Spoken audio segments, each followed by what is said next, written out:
Learn to fail systematically. I know this sounds crazy, but the more you prepare for failure, the more successful you will eventually become. How? Well, it all boils down to understanding that we live in an imperfect world and that things do fall apart. The best laid plans often do not pan out as we had expected. This is all par for the course. So do yourself a favor. Expect setbacks. They will happen, and there's nothing wrong with experiencing that. The good news is when the setbacks do happen, they do not have to be a disaster.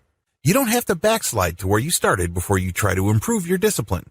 You don't have to quit and give up. How do you do this? Well, since you're expecting a setback and you are preparing for it, you know what to do once it happens. First, you don't give in. If you suffer some sort of setback or fallback, don't give yourself an excuse to just give up. A lot of people cheat this way. For example, if you're on a diet and you're supposed to avoid starchy foods, well, one day you get hit by really insufferable cravings for mashed potatoes or fried rice. So you give in and you have yourself a big heaping bowl of fried rice, mashed potatoes, pasta, or any other food that you're not supposed to eat. You tell yourself, well, there goes the diet for this day, so I'm going to indulge myself by eating nothing but carbs for the rest of the day, and I will get back on the program tomorrow. What do you think happens next? That's right, tomorrow never comes. Once you give in, whatever discipline you've managed to build up prior to that point starts to erode.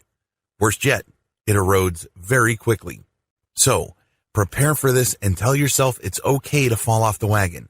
That's fine, but do not use this as an excuse to stay off the wagon. Focus on getting back to the program as soon as possible and reducing the time you take to snap back to where you were before things fell apart. This enables you to develop a tremendous amount of tenacity, perseverance, and adaptability. Get used to snapping back until it becomes second nature.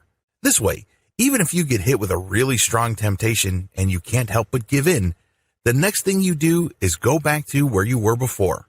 This way, whatever damage your cheating or failure dealt will be small or inconsequential in the big scheme of things. It all boils down to getting used to snapping back. Get so used to it that you lose any negative emotional association with it. This is no time to beat yourself up.